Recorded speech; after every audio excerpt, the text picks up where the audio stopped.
Bonsoir et bienvenue dans 28 minutes. Notre première invitée, une romancière française, s'est glissée dans la peau d'une jeune indienne Hopi. Née contente à Oraïbi de Bérengère Cournu est une merveille qui revivifie le roman poétique et ethnographique. L'actualité, c'est l'épidémie de grippe et ce vent de panique depuis le début de la semaine. Les services d'urgence sont sous tension, les personnels soignants tombent eux-mêmes malades et le bilan annoncé devrait être probablement lourd selon le ministère de la Santé. Cette épidémie est-elle révélatrice d'un mal plus profond? On en débattra. Et dans la troisième partie de l'émission, les Bambinos, Mauduit et Saltiel exposeront la théorie des humeurs, mais oui, conçue par Hippocrate au 5e siècle avant Jésus-Christ, et la réponse pleine de panache du Pas-de-Calais au cliché lipidique de Burger King sur les gens du Nord. Nadia, bonsoir Nadia. Bonsoir Elisabeth. Bonsoir Arnaud Le Parmentier. Bonsoir Elisabeth. Qu'est-ce qu'il y a? Un burger, c'est encore pire qu'une grippe. Bon, très bien, vous aurez des problèmes, vous vous débrouillerez tout seul. Bonsoir Bérengère Cournu. Bonsoir. Vous êtes l'auteur de ce roman magnifique travail de direction artistique sur la couverture, édité aux éditions du Tripode, Née contente à Oraïbi. Où est Oraïbi? Qu'est-ce qu'Oraïbi? Dans l'Arizona, Oui. et c'est un village qui fait partie du territoire Hopi et qui est situé sur la 3e Mesa. Voilà, il y a 3 Mesas qu'on appelle dans l'ordre première Mesa, 2e Mesa, 3e Mesa. Que vous avez découvert en 2011 et vous avez été ensorcelée par cette tribu? Voilà, c'est ça. En fait, c'était un moment où j'ai passé un peu de temps avec mon compagnon à Albuquerque, donc on était dans l'état voisin du Nouveau-Mexique. Et puis, voilà, par une suite de cadeaux, de hasards, etc., ouais. J'ai découvert la culture des Hopis qui m'a littéralement ravie, au sens fort du terme. D'abord à titre personnel, et puis ensuite, du coup, ça a pris la forme d'un roman. À titre d'un imaginaire dans lequel vous avez exploré quelque chose, à la première personne du singulier. On va en reparler, mais d'abord votre empreinte digitale, réalisée par Marc-Antoine de Porrette. Regardez.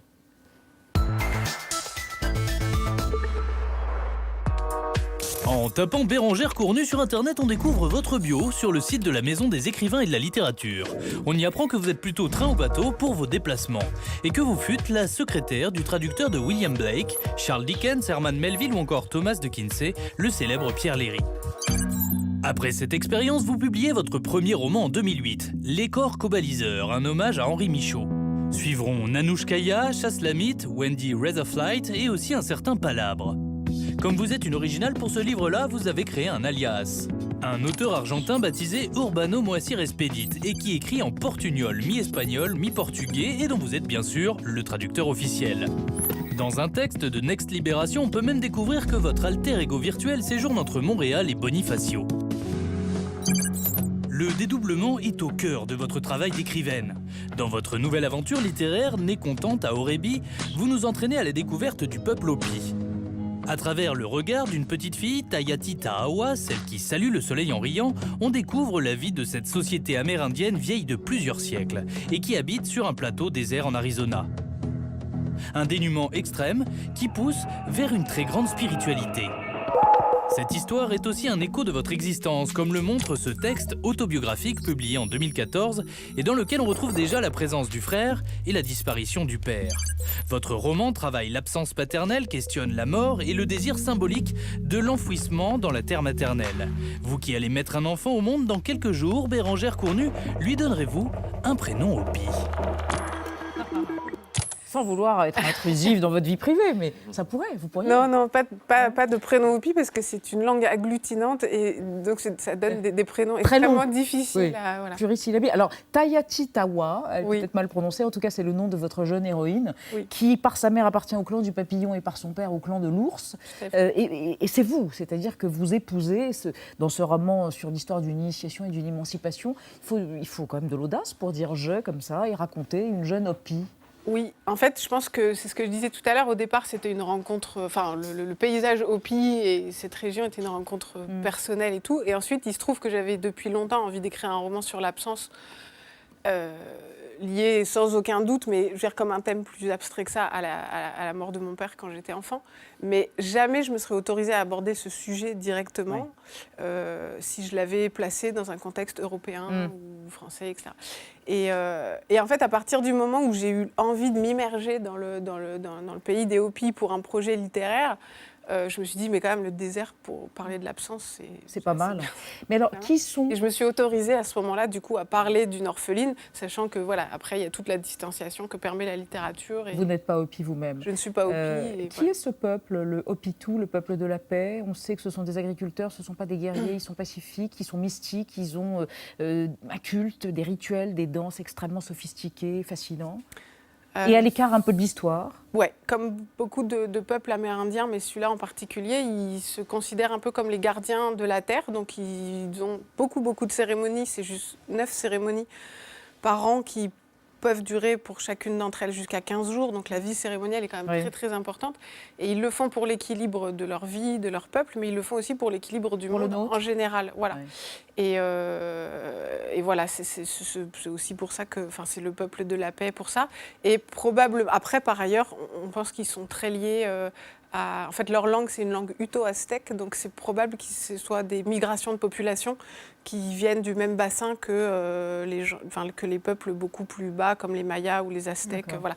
Après, l'histoire des migrations amérindiennes est très complexe et on cherche des traces et on en trouve un peu partout. Et alors vous, comment vous êtes... Il les a cherchés aussi. Voilà. Comment vous êtes inculturé dans cette civilisation? Est-ce que vous aviez l'impression d'être sous cloche alors qu'eux sont quand même intégrés dans l'État américain? Comment ça a été fait? Quel était votre dialogue, votre approche des gens? C'est-à-dire que moi, déjà, qu'en fait, il se trouve que j'ai eu un premier appel de cette population avant même d'y aller, c'est-à-dire en étant dans l'État voisin, etc. Quand je suis venue en France, j'ai lu Soleil Hopi le grand texte paru dans la collection Terre humaine chez Plomb, de Don Talayezva. Celui-ci, puis le livre de Frank Waters, etc. Donc j'avais déjà, moi, une approche, pour le coup, un peu ethnographique, qui n'était pas du tout mon domaine au départ.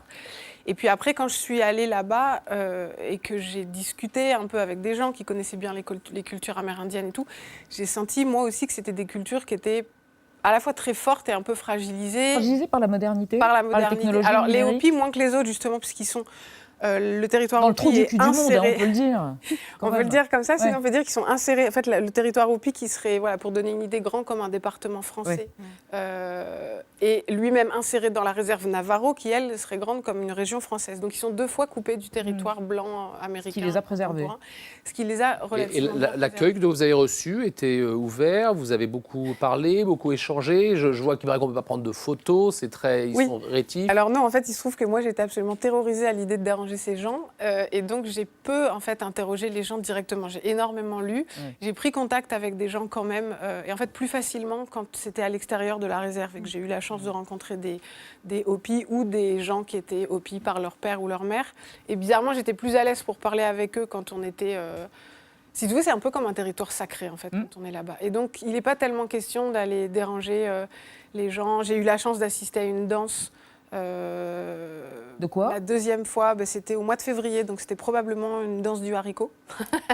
Alors, il y avait des masques, justement, sans doute des masques kachina, comme on dit, puisqu'ils ont des poupées pour transmettre à leurs enfants, et des masques. Et précisément, à propos de ça, Nadia, vous vouliez nous dire ce qui se passe entre les Hopi et ceux qui collectionnent ces masques très chers. Ah oui, c'est une bataille qui a duré 3 ans entre les Hopi et la France, puisqu'en 2013, une dizaine, je crois, de masques Hopi s'étaient retrouvés entre les mains de Drouot, qui a du coup organisé une vente aux enchères, pour une raison assez simple. En fait, c'est qu'en France, le commerce d'objets sacrés est autorisé, alors que les lois américaines sont très strictes.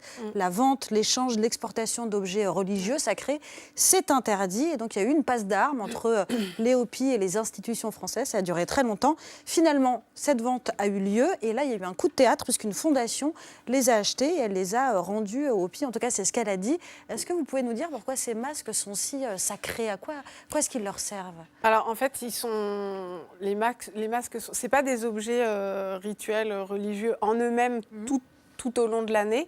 Mais disons qu'il y a 2 périodes dans l'année. Il y a la période où les Kachinas sont parmi les hommes et la période où les Kachinas se reposent. Les Kachinas, c'est les intermédiaires entre les dieux et les Voilà, en fait, mortels. c'est des esprits. Mais en fait, les masques ne sont sacrés que pendant la période où les Kachinas sont censés être présents parmi les hommes. Et donc, quand ils sont portés par les hommes, c'est souvent les hommes, de temps en temps les femmes, mais plus souvent les hommes.